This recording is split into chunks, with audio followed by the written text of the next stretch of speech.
Salut tout le monde, j'espère que vous allez bien. On tourne enfin le troisième épisode sur le thème des blessures de l'âme. Donc voilà, on va travailler sur la blessure de l'humiliation. L'idée, ça va être de continuer à comprendre les différentes blessures et essayer de mieux les vivre et peut-être même de guérir de ces différentes blessures que l'on a. Donc voilà, aujourd'hui on va faire ça en trois étapes. Donc voilà, on va se lancer de suite dans le vif du sujet. Du coup, la blessure d'humiliation, elle concerne souvent des personnes qui, très jeunes, ont été rabaissées, critiquées, ridiculisées ou parfois même contrôlées. Et avec le temps, elles ont créé une relation très difficile avec elles-mêmes. Et c'est souvent marqué par la honte et l'auto-jugement.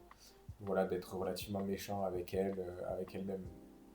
C'est pas une blessure où j'ai du mal aujourd'hui, mais par contre, c'est vrai qu'en travaillant la vidéo, j'ai vu qu'il y avait des choses que je ressentais beaucoup, surtout jeune, à la période du collège. Je pense que c'est là où j'ai le plus ressenti la crainte de l'humiliation et que je m'auto-parlais, je m'auto-parlais d'ailleurs relativement mal de moi-même. J'étais pas fier de moi, j'étais pas content de moi, d'agir d'une certaine manière ou de penser d'une certaine manière envers moi. Hein. C'est même pas les autres qui me disaient quoi que ce soit, c'est moi. J'étais très dur avec moi, j'étais assez méchant avec moi. Et donc du coup voilà.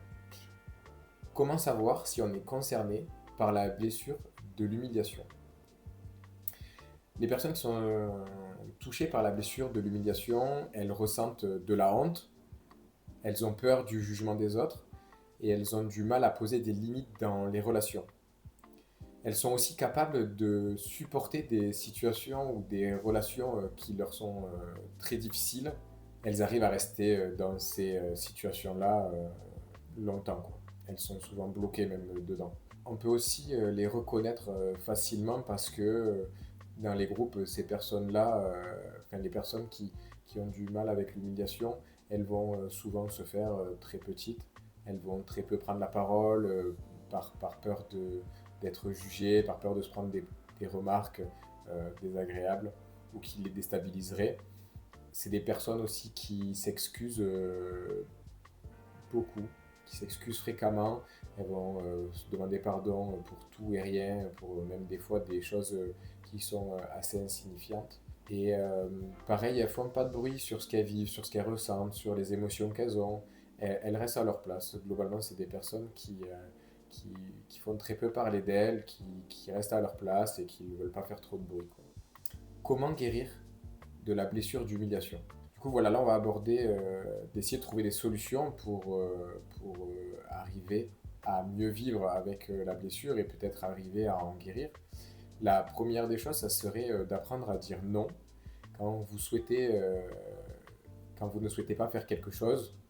Il faut arriver à le dire. Si vous sentez que vous êtes plus capable de faire ça ou que vous avez pas, que vous pouvez pas faire les choses qu'on vous demande, arriver à dire non. C'est s'écouter soi et se respecter.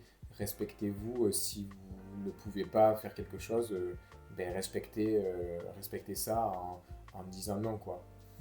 C'est pareil, commencez par vous respecter dans votre manière de vous parler. Genre, je vous le disais plus tôt que j'étais très dur avec moi quand j'étais plus jeune et je m'infligeais beaucoup de souffrance dans mes propos envers moi.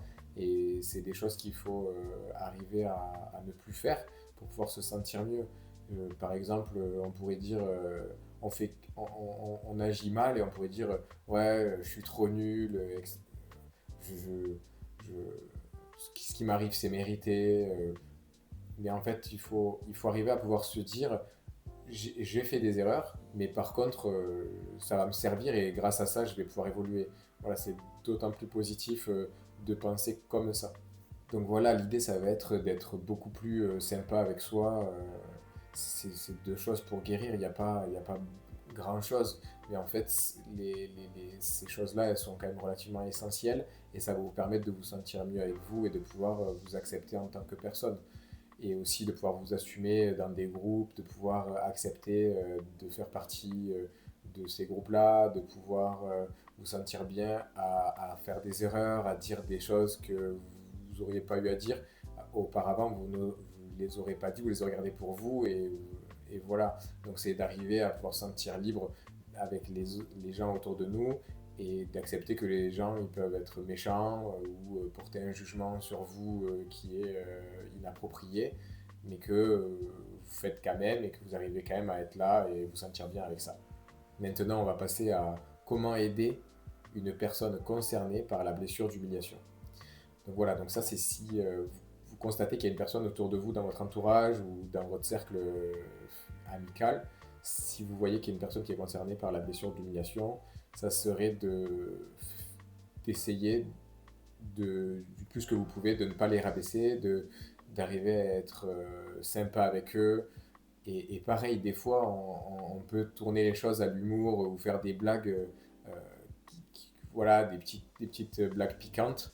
Bah, en réalité, avec ces personnes qui ont du mal avec l'humiliation, ça va leur faire beaucoup de mal et ça va leur être très difficile à vivre. Donc ça serait bien d'éviter ça et de faire attention, quoi. Et pareil, si on peut, pour essayer de renforcer leur estime d'eux, ça serait d'avoir des paroles valorisantes et aussi même d'avoir des paroles rassurantes. Quand bien même ils font quelque chose ou ils disent quelque chose de mal, ben, peut-être les accompagner, les aider ou les soutenir dans leur erreur, quoi. Juste de dire, ok, ouais, on a fait ça, on a fait une erreur, mais c'est trop cool parce qu'on ne la fera pas.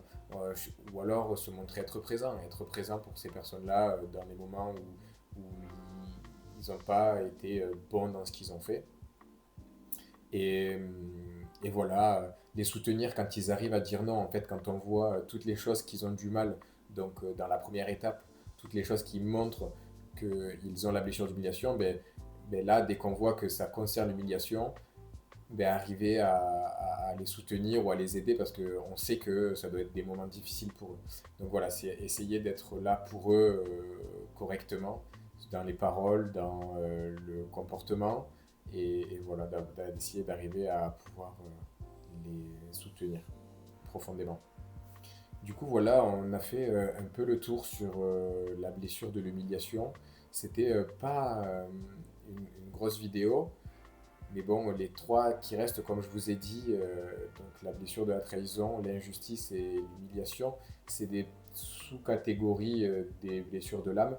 Les deux principales restent l'abandon et le rejet, et toutes les autres sont assez en lien avec celle-là.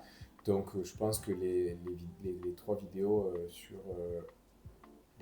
sur la trahison, l'injustice et l'humiliation, ça va être des vidéos relativement courtes. Euh, Bon, il y a pas de, c'est pas grave en soi. Au contraire, tant mieux. S'il n'y a pas grand-chose à dire dessus, c'est qu'on peut sûrement arriver à vite les surmonter.